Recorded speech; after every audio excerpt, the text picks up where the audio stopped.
Bienvenue dans La Leçon, le podcast sur l'art d'échouer. Cette semaine, je suis ravie de recevoir l'invité d'honneur du Festival des Arcs 2022, Cédric Klapisch. Cédric, j'aime tellement vos films, vous faites partie de ma dream list depuis la création de ce podcast il y a 5 ans. Si on m'avait dit que cet épisode se ferait finalement à la montagne, j'aurais enfilé mes moon boots et mon bonnet rouge plus tôt. Bonjour. Bonjour. Ensemble, on va parler d'un échec et une entrée de l'école de l'IDEC. C'est ça, qui est la Fémis de l'époque. Ouais, c'est ça. Ça a changé de nom dans les années 80, dans mon souvenir. J'imagine que vous avez dû ressentir en vous disant « Merde, j'ai raté la voie royale ». La voie pour devenir quelqu'un dans ce métier. Ouais, c'était même pas royal, c'était la voie pour devenir réalisateur. J'avais l'impression, oui, que d'une part, il y avait un côté un peu prétentieux où je pensais que c'était fait pour moi. Et du coup, je m'étais dit, j'aime tellement le cinéma, je suis tellement prêt à le faire, tout ça, que je vois pas pourquoi je rentrerais pas. Et puis, je me disais, si je ne vais pas dans cette école, je ne pourrais pas être réalisateur, ce qui était stupide, certainement. Mais en tout cas, je l'ai vraiment pensé, et c'est pour ça que cet échec de ne pas avoir la Fémis, en plus c'était 2 fois, il y a une fois à peu près en sortant du bac. Alors on va rembobiner justement et on va revenir à ça. Je sais que cette période du bac, on vous fout une pression monstre en vous disant qu'en gros, votre vie dépend totalement de l'année qui vient. Vous savez ce qu'on vous dit, qu'il faut absolument trouver tout de suite sa voie, faire la meilleure des écoles, et puis que sinon vous êtes un peu foutu, quoi. J'ai l'impression que c'est universel, cette pression. Et c'est fou à quel point on a l'impression qu'il faut ne pas perdre du temps, alors que certainement les gens comme moi qui ont entre guillemets perdu du temps, en fait, ils en ont gagné d'une autre façon. Donc oui, moi, il y a vraiment la sortie du bac où je me suis dit voilà, c'est fait pour moi. Il faut que j'entre dans cette école. Donc il y a un premier échec dans le fait de ne pas être pris. Je crois qu'ils en prenaient 25 par an sur 2000 ou 3000. Et donc voilà, ils prenaient très peu de gens. Donc vous vous rappelez de ce que vous aviez présenté? Comment ça s'était passé? En fait, c'était des dossiers.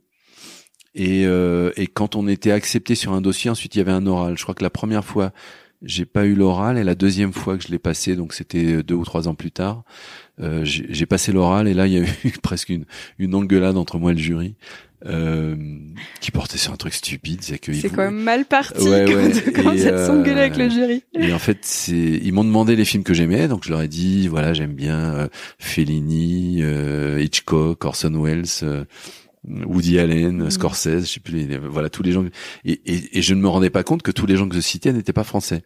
Et donc il y en a un qui m'a dit mais vous n'aimez pas le cinéma français? Je dis bah non, vous me demandez les gens que j'aime, je vous dis les gens que j'aime, c'est pas que j'aime pas le cinéma français. Bien sûr. Puis c'est parti là-dessus, et donc ils m'ont pas aimé. Et ce qui du coup a été intéressant pour moi, parce que je me suis rendu compte que il y avait quelque chose de moi qui aimait l'ailleurs. En tout cas, c'est pas que j'aimais pas la France, mais et ensuite, alors vous partez aux États-Unis. Ouais, c'est ça. C'est-à-dire qu'en fait, du coup, vu que j'ai subi cet échec, je me dis, enfin pour moi la vie s'arrêtait, c'est-à-dire que je ne savais pas comment continuer, quoi. Et c'est en discutant avec mon père, je pense, il m'a beaucoup aidé à ce moment-là, où lui il était physicien et il avait fait des études à Stanford aux États-Unis, donc il croyait beaucoup au fait d'aller ailleurs, et notamment aux États-Unis. Et du coup j'ai essayé de rentrer à l'école belge à Bruxelles, à Londres et à New York. Et j'ai envoyé un dossier. J'étais assez bon en photo, et donc j'ai envoyé un dossier de photos, et ils m'ont pris assez directement avec ce dossier de photos à New York. Et du coup, il y a eu ce truc aussi génial de dire, c'était un peu pour apprendre l'anglais aussi, il y avait un côté sûr. Comme ça. J'avais 23 ans.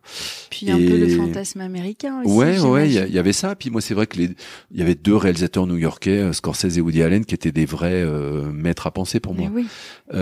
Donc je vais là-bas, et c'est vrai que je peux dire aujourd'hui que ça a révolutionné ma vie. C'est-à-dire que il y a pas juste le fait d'être dans cette école à New York University et d'apprendre le cinéma, de côtoyer des gens qui m'ont... Vous appreniez le cinéma et donc pas la photo, c'était juste votre point d'entrée. Ouais, c'était vraiment une école de cinéma, c'était vraiment la film school en graduate studies, donc c'était vraiment... Oh là là, mais prends ça l'IDEC, prends ça.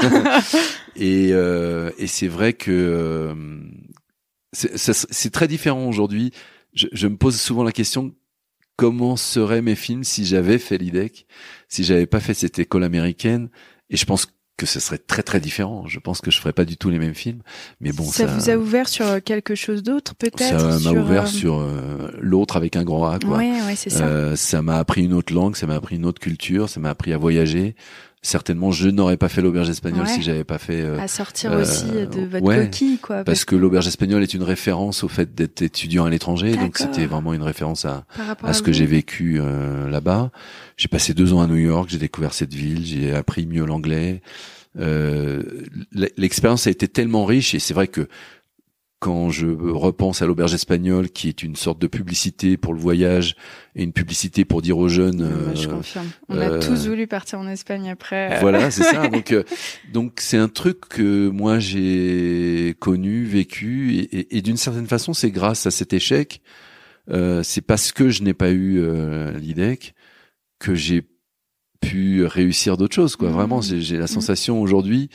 Et ensuite, parce que ensuite, quand on vieillit, il y a plein d'échecs. On n'arrête pas d'avoir des échecs. Surtout dans un métier créatif où on doit comme proposer ça, où des projets. On ne peut pas réussir tous les jours, tout le temps. Donc, le fait d'avoir vécu cet échec et d'avoir su que un échec entraîne des réussites par la suite, ça amène vraiment. C'est pas forcément que de la résilience, mais c'est vraiment juste une sorte de. C'est même pas de l'optimisme ou de l'espoir, c'est le fait que on se dit ok, il y a un échec, mais il y a un tunnel que je traverse, mais il y a un bout du tunnel.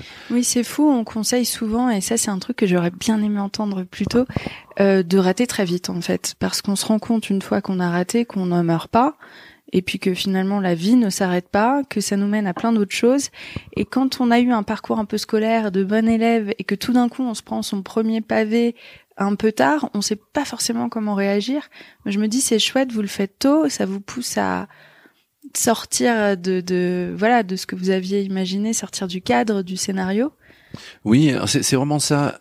En plus, moi, en étant de cette école à New York, la première année, il y a d'autres échecs. C'est-à-dire que je me rends compte que moi, j'avais fait Hippocagne et Cagne avant. J'avais l'impression de savoir écrire, mais je savais écrire des dissertations, je savais pas écrire des scénarios. Donc il a fallu que je découvre que c'est pas la même façon d'écrire et que le cerveau analytique n'est pas le même cerveau que celui qui est créatif, je dirais, qui est dans un état de créativité. Du coup, il y a d'autres échecs que je vis pendant cette première année à New York, et puis c'est aussi en ratant qu'on se dit voilà, heureusement que j'ai raté mon premier court-métrage. Parce qu'on apprend plus en ratant, quoi, et que le cinéma, je pense que ça s'apprend beaucoup en ratant, et c'est un truc que je dis souvent aux jeunes réalisateurs. Je vous conseille de rater vos premiers films, parce que j'ai vu il y a plusieurs réalisateurs qui sont une espèce de génie où à 25 ans ils vont faire un truc phénoménal, et puis derrière ils arrivent plus à faire mieux, quoi. Et alors que s'il y a un côté un peu pénible au début. Oui, ça, je le connais très bien. Vous voyez ce penchant-là de la montagne du Mont Blanc, la face nord, je la connais bien. Et donc les ratages, ils servent, quoi. Et c'est un truc vraiment qu'on apprend que en vieillissant, où voilà, il faut pas penser que l'échec est un échec. Il faut penser que l'échec est un échelon d'un escalier qui amène plus haut, quoi. Et vous foutez pas trop la pression alors lors de ce premier court-métrage? Parce que, je sais pas, je me dis, avec en plus la fougue des débuts, on a envie que ce soit parfait, que ce soit pro, que ce soit digne d'un chef-d'œuvre. Tout le monde a envie d'un premier extraordinaire. Non, bien sûr, mais là, du coup, moi, je suis dans une classe de 50 personnes. Tout le monde a envie que ce soit un chef-d'œuvre. Évidemment, il n'y a pas 50 chefs-d'œuvre. Et il y a même 50 films ratés. Donc, ça donne beaucoup d'espoir de savoir que tout le monde fait pas un truc génial. Et puis, moi, c'est un truc qui m'a beaucoup servi. J'en parle beaucoup en ce moment, notamment aux jeunes, parce que dans cette classe, on était en 2 groupes. Donc, j'étais pas dans sa classe à lui, mais on était au même niveau. Il y avait Ang Lee, et ses courts-métrages étaient pas géniaux. Et quand je vois les films qu'il a fait aujourd'hui, et comment plein de gens se moquaient de lui, parce que c'était un peu gai sucré, je dirais. Il y avait un côté un peu over-romantique. Et donc les gens le trouvaient ridicule. Et quand il fait Brokeback Mountain, quand il fait Tigre et Dragon, c'est tellement du cinéma génial. Et même s'il garde ce côté romantique un peu sucré, En tout cas, ce qu'il fait aujourd'hui est mieux que ce qu'il faisait à l'époque. Et du coup, j'ai beaucoup dit ça parce que j'ai donné des cours à la Fémis entre temps, et il y avait des gens qui se foutaient de la gueule d'autres étudiants. Et je dis méfiez-vous des gens d'autres. Et puis ceux qui sont stars à l'école sont pas ceux qui seront stars après. Donc faut être humble, quoi. Vous connaissez le syndrome de la reine du lycée? Non. C'est la reine du lycée, elle est adorée de tout le monde, elle est belle, elle réussit bien, et vraiment tout le monde veut être son amie. Et donc du coup, petit à petit, elle fait de moins en moins d'efforts parce que pour elle, c'est facile. Et souvent, c'est celle qui réussit moins bien dans sa vie, c'est une image. Hein, non, mais c'est une image pas fausse. Mais parce que le boutonneux qui a pas trop de copains, il a pas d'autre choix que de trimer et d'avoir une envie de réussir, une petite flamme intérieure d'autant plus forte. Puis ça déculpabilise aussi parce que sinon je trouve que c'est dur de faire soi-même quand on est un peu écrasé par l'envie d'être parfait, de faire aussi bien que ses idoles. C'est un métier où il y a vraiment il y a des génies qui nous font tous rêver. On a tous des idées en tête de ce qu'on aimerait être, de ce qu'on voudrait faire. J'imagine que ça commence déjà à la peur d'échouer et donc qu'on fait pas, quoi. Oui, et ça c'est vrai que, alors bon, c'est le truc qu'on dit toujours que l'important c'est de participer, qu'il vaut mieux faire quelque chose plutôt que de ne pas faire, quoi. Et donc effectivement la peur d'échouer, c'est dommage qu'elle empêche de faire des choses. Il vaut mieux faire mal que pas faire, quoi. Mais c'est vrai, je pense que je sais pas pourquoi en France en plus on est assez fort à fabriquer de la pression pour rien. L'enseignement de la musique pour moi est un peu absurde en France parce que on met ça sur un truc de compétition en disant il faut arriver à être parfait avec le solfège, et on oublie qu'il faut juste prendre du plaisir et que dans d'autres pays, en Afrique, en Irlande, c'est d'abord le plaisir. C'est-à-dire qu'on joue ensemble, et puis si on fait des fausses notes, c'est pas grave, on continue, et puis à un moment on fait moins de fausses notes. Et si on sait pas le solfège, on peut quand même faire de la musique. Et il y a un truc comme ça en France où il y a un truc d'excellence, de compétition, et qui est vrai dans les grandes écoles. Enfin, c'est pas que dans certains domaines. Oui, c'est ultra et où ça crée du stress, et ça crée du coup ceux qui s'en sortent à cette étape-là sont des gens qui sont pas forcément des gens positifs, je dirais. Et alors vous retentez une deuxième fois cette école. Qu'est-ce qui vous donne envie de la retenter alors que vous venez de faire des études aux États-Unis qui pourrait totalement vous satisfaire en fait? Non, la deuxième fois c'était avant de partir aux États-Unis. Ah, c'était donc avant. le départ aux États-Unis, c'est parce que je rate la deuxième fois. D'accord. Ce donc là concours. vous vous dites c'est cuit, quoi. Et en fait j'étais un peu dans une impasse et je me suis dit donc c'est mon père, je pense qu'il me donne l'idée d'aller ailleurs. Merci papa. Et merci papa, c'est vraiment peut-être une des seules bonnes choses qu'il m'ait dit. À cette époque-là, il a été vraiment très très important pour moi. Enfin notamment sur le moment où j'étais vraiment désemparé, où je savais pas vraiment quoi faire, le fait que je pense que moi j'avais pas l'idée de l'étranger. Je pense qu'aujourd'hui il y a la culture d'Erasmus où on sait qu'on peut partir ailleurs. À l'époque, il y avait pas tellement ça. On se disait pas je peux faire la même chose ailleurs. Et du coup, ça a ouvert une porte, mais vraiment très très grande et qui a été importante pour moi, quoi. Et qu'est-ce que vous vous dites aujourd'hui en étant passé à côté de cette école qui vous semblait à l'époque être donc la seule voie possible pour réussir dans ce métier? Alors, si je suis honnête, je me dis que ça aurait été terrible que je fasse cette école, quoi. Ouais. C'est-à-dire que le point de vue il est devenu inverse. C'est-à-dire que je vois les gens qui ont mon âge, qui ont fait cette école, et j'aimerais pas faire ce cinéma-là, quoi. C'est-à-dire que j'ai l'impression justement que ce que m'ont reproché les profs en me disant vous n'êtes pas assez français, ça m'a poussé à aller voir ailleurs. Et c'est pas tellement que j'ai appris la culture américaine, j'ai pas la sensation de faire du cinéma américain, mais en tout cas j'ai appris une autre façon de faire du cinéma. Ouais. Et du coup cette confrontation avec entre la France et les États-Unis, quand je me suis retrouvé là-bas, je me suis jamais senti autant français qu'en étant à New York. Donc j'ai compris en fait que j'étais très français. Et d'ailleurs j'ai vu beaucoup de films. Faites un film qui s'appelle Paris. et puis j'ai découvert que j'aimais le cinéma français en étant là-bas, c'est-à-dire que je montrais les films de Tati, de Piala ou de Truffaut à mes collègues étudiants à New York, et je me rendais compte que voilà, cette culture-là que j'avais pas forcément bien vécue ou vue avant, j'étais fier de ça et que ça faisait partie de moi, quoi. Oui, besoin de prendre de la distance, de la hauteur peut-être. Ouais. J'ai quelqu'un de très proche de moi qui a tenté ce concours-là, il y avait eu un coup de cœur sur son dossier. La veille, il a une très mauvaise nouvelle, il a raté son examen, son oral. Et aujourd'hui, il travaille, il fait autre chose, mais il continue d'écrire des scénarios et il est complètement bloqué sur cette idée. Et moi, j'arrête pas de lui dire, mais fais quand même, arrête. Mais lui, il est bloqué sur cette idée qu'il peut pas entrer dans ce monde-là de manière différente, que c'est un monde fait de codes, de connaissances et qu'il pourra jamais y arriver sans cette école. Qu'est-ce que vous pourriez lui dire? La même chose que vous, c'est-à-dire qu'il faut continuer à y croire, il faut faire autrement. Enfin, c'est vraiment le truc de l'obstacle. Si on n'arrive pas à sauter assez haut, faut contourner l'obstacle, ou faut le détruire, mais en tout cas, il y a vraiment d'autres moyens que ce qu'on pense être le seul moyen. Et donc après, c'est compliqué parce qu'il faut connaître la personne et savoir comment. Mais il y a vraiment aucune raison pour penser que la Fémis c'est la seule façon d'être scénariste ou de connaître des gens, parce que donc il y a vraiment plein de gens, il y a plus de gens qui n'ont pas fait la Fémis qui sont scénaristes, voire qui sont des grands scénaristes. Et puis il y a maintenant des nouvelles formations, dont d'ailleurs la Fémis. Je sais qu'il y a une formation série télé à la Fémis qui est ponctuelle, je sais plus, c'est 3 mois ou 6 mois. Donc c'est pas l'enseignement de la Fémis. Et c'est plutôt meilleur pour être scénariste que l'enseignement des scénaristes de long métrage dans le cursus normal.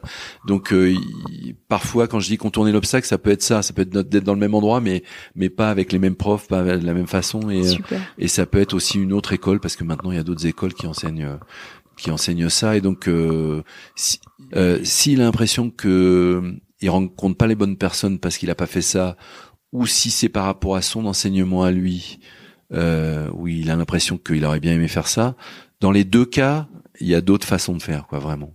Ok, donc c'est pas la fin. Ça me fait du bien parce que moi, on m'écoute pas. Parce que j'ai Pauline Grisonnier, mais alors peut-être que Cédric Clapiche, ça il faut marchera.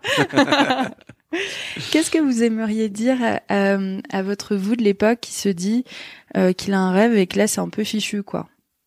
Il y a plein de fois où ça a été ça à cette époque-là. Moi, je me rappelle avant de trouver l'argent pour faire Ce qui me meut, qui était un peu mon premier court-métrage, qui est vraiment celui qui m'a fait démarrer. Je trouvais pas l'argent et je me rappelle d'une fois, je sais pas pourquoi, j'étais dans ma salle de bain et je pleurais. Je me suis dit, ok, je ne serai jamais réalisateur. Voilà, ça faisait 2 ans que je cherchais de l'argent, je trouvais pas, et je me suis dit, laisse tomber. Et mes parents commençaient à me dire, si t'y arrives pas, fais un autre métier, quoi. Et je me rappelle de ce moment où j'étais vraiment pas loin d'abandonner. Et je sais pas pourquoi j'ai insisté. Et puis, je sais pas, 1 mois plus tard, 2 mois plus tard, j'ai trouvé de l'argent. J'ai fait ce film, Ce qui me meut. J'ai gagné 12 prix dans les festivals. Et puis, j'ai trouvé un producteur pour faire un long métrage. Et puis, voilà, les choses se sont enchaînées. Mais le moment où je suis proche d'arrêter, je me rappelle de cette salle de bain où je pleure, en me disant, change de voie, quoi. Et où, je ne sais pas pourquoi, il y a une espèce de flamme intérieure qui me dit continue. C'est un peu troublant, ça. C'est des moments où on vit un échec très fort intérieur, et puis si on se dit il faut continuer, on continue. Et je sais pas pourquoi, mais je crois beaucoup. C'est pas une histoire de bonne étoile ou quoi. C'est une histoire de feu intérieur. En fait, c'est une histoire de passion. C'est que si on est passionné par un truc, il y a rien qui pourra vous faire vivre mieux. Et donc c'est même pas une histoire de talent. C'est une histoire vraiment d'avoir envie, quoi. Et donc du coup, quand on a cette envie, il y a un moment, on arrive à trouver la porte, quoi. Merci beaucoup, c'était hyper intéressant, ça fait vraiment du bien d'entendre ça et de se dire que derrière chaque carrière géniale, il y a plein de moments de doute, de remise en question, de j'arrête tout. Non, bien sûr. Voilà. Il y a beaucoup d'angoisse, et je dis depuis pas longtemps que l'angoisse est un moteur. C'est-à-dire que plutôt que subir l'angoisse, il faut savoir que dans la création, en tout cas, l'angoisse est un moteur, et c'est ça qui permet de créer, en fait. Donc l'accepter aussi, peut-être. Ouais. Merci beaucoup. De rien. J'espère que cet épisode avec Cédric Clapiche vous a plu. Pour découvrir les coulisses du podcast, n'hésitez pas à me suivre sur Instagram, @Paulette_Grisoni, sur Twitter, podcast LL en majuscule, ou sur Facebook, La Leçon Podcast. On se dit à très vite pour un nouvel épisode.